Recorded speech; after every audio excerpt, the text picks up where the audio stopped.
The rain in The Hague does not wash away sins. It only makes the cobblestones slippery, and the grey suits of the international lawyers appear darker against the pale stone of the Peace Palace. It is a city of quiet voices and loud moral posturing, where the battles are fought not with bullets, but with precedents and filings.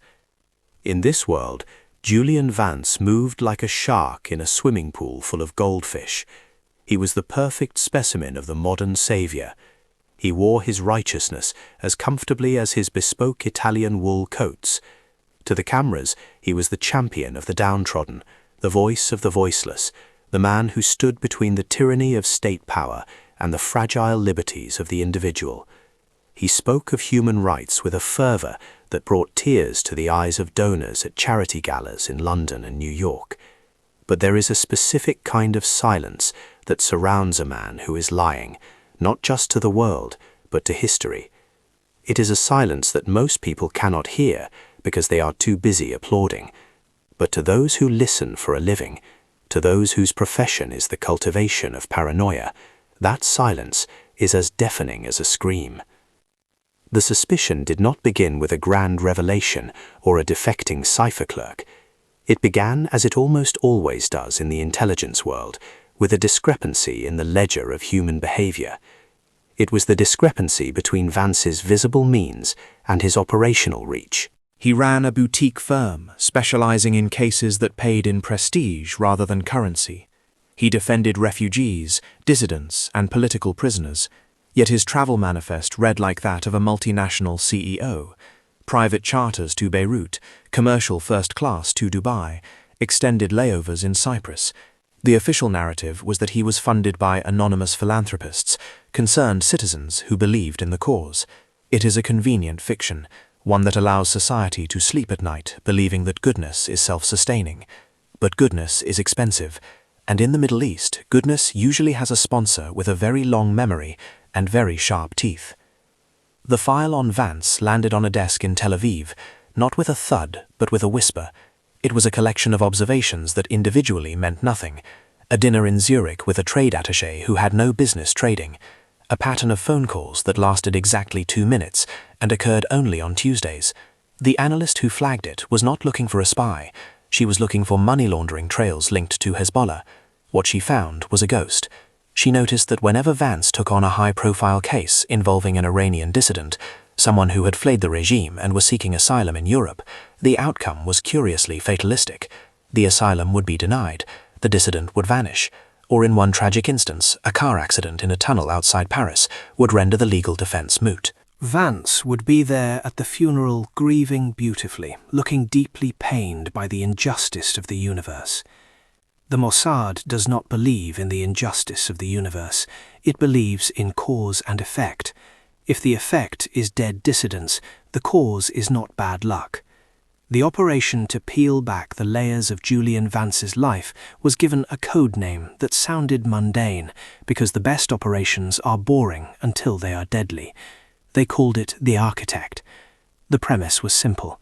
If Vance was working for Tehran, he wasn't just passing information, he was the collection point.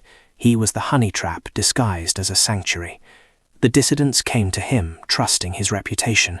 They gave him names, dates, escape routes, and the identities of the families they left behind. They thought they were giving this information to their defender. In reality, they were filling out their own death warrants and handing them directly to the Ministry of Intelligence. Surveillance in Europe is a delicate dance. You cannot simply kick down doors. You must be a shadow. The team deployed to watch Vance consisted of 3 people who looked like they belonged nowhere and everywhere. A retired academic, a bored tourist, and a woman who looked like she was perpetually late for a meeting. They watched him in Geneva. They watched him sitting in the Café du Soleil sipping espresso and reading a newspaper that was 3 days old. They noticed that he never took notes during his meetings with clients. A lawyer who does not take notes is either a genius or a fraud. Vance was smart, but he wasn't a genius. He didn't take notes because he was recording everything, not for the case file, but for the transmission. The breakthrough came from a piece of trash. Espionage, for all its high-tech gloss, often comes down to what people throw away. Vance was careful. He shredded his documents. He encrypted his devices. But he was arrogant. Arrogance is the rust that eats away at the machinery of a spy. He had a habit of buying a specific brand of expensive chocolate duty-free. He would eat it while he worked in hotel rooms. One of the surveillance team managed to recover the receipt from a bin in a hotel lobby in Vienna. It wasn't the chocolate that mattered. It was the credit card used. It was a corporate card issued by a shell company registered in Panama, but the payment trail for the card's balance snaked through a labyrinth of banks before terminating in a holding account in Kuala Lumpur, an account that intelligence had flagged years ago as a procurement fund for the IRGC. The link was established.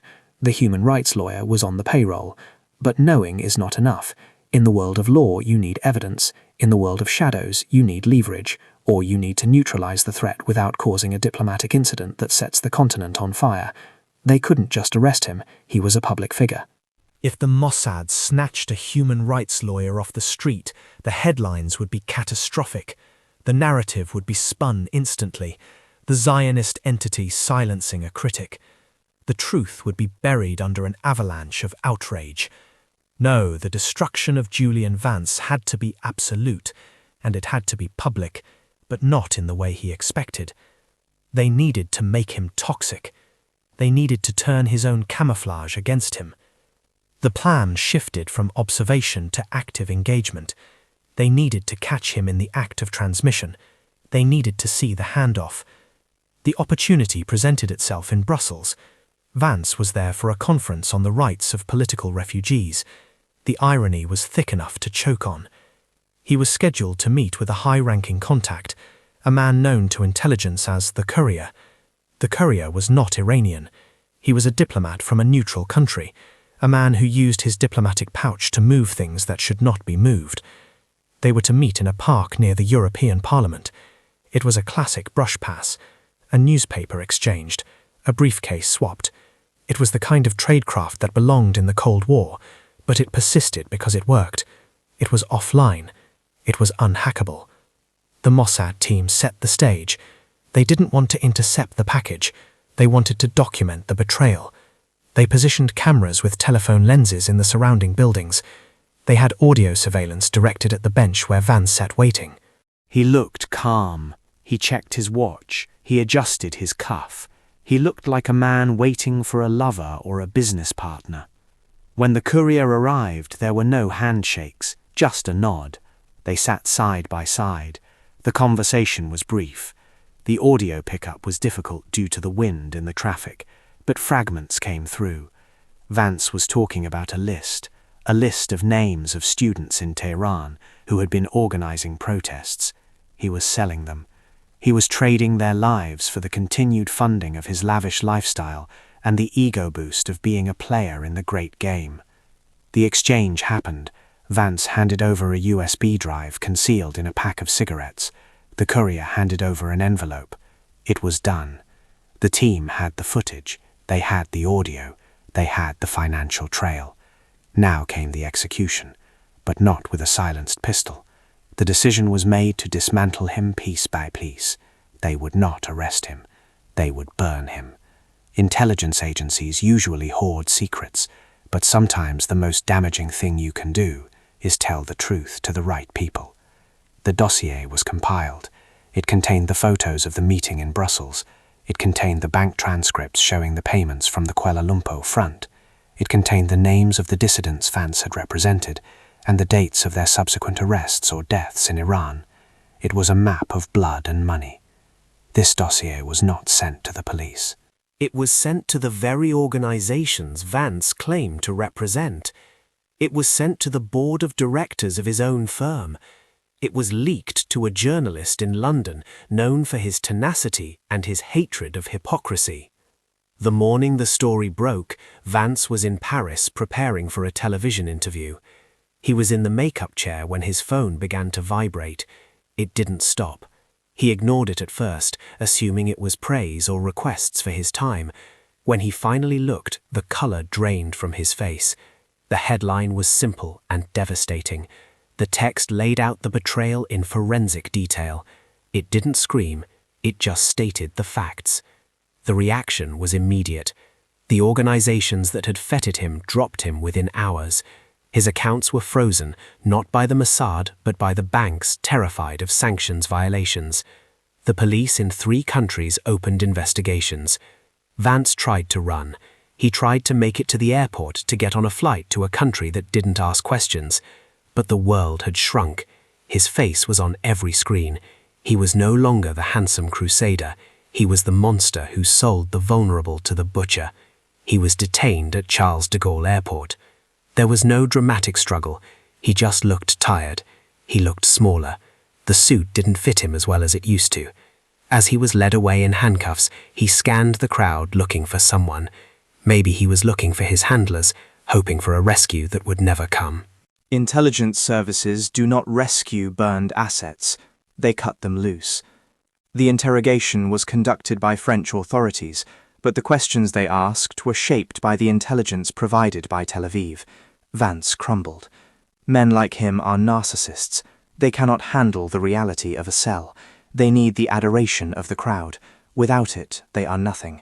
He confessed not out of remorse, but out of a desperate need to be important again, to be the center of attention, even if that attention was criminal. He detailed the network.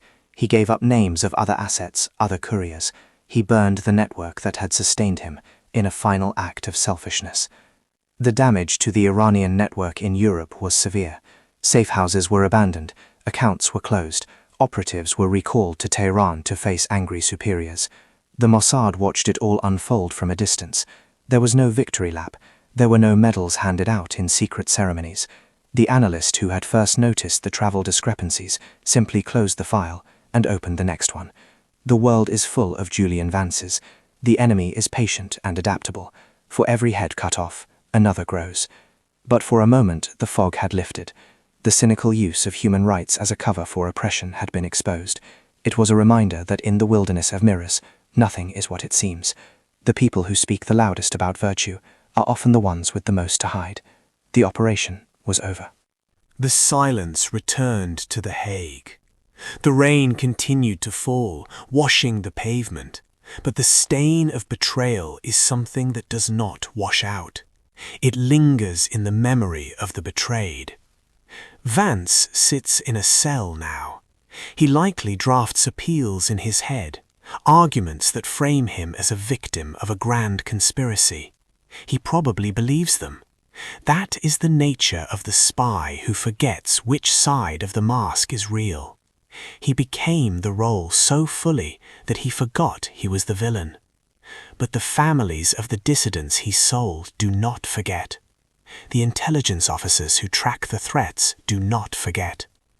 They know that the war is not fought on battlefields anymore. It is fought in law offices and coffee shops and the quiet corners of airport lounges. It is a war of information and trust. And trust, once broken, is the hardest thing in the world to repair.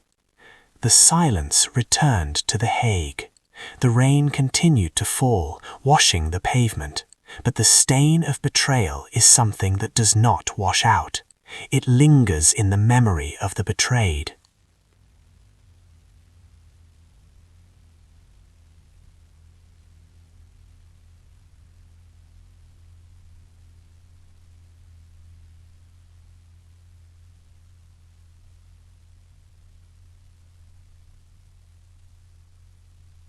The diplomats whisper in the corridors of power, but underneath the surface, the invisible war continues. New players take the board, new masks are crafted. The game does not end, it just changes venue. And somewhere, in a room without windows, a young analyst is looking at a screen, noticing a pattern that doesn't quite fit, a travelogue that makes no sense, a silence that is too loud. And the cycle begins again. The hunt is never truly over. It is merely paused until the next mistake is made, until the next thread is pulled, until the next liar is brought into the light. The darkness is vast and patient, but the light is persistent. And sometimes, just sometimes, the light wins.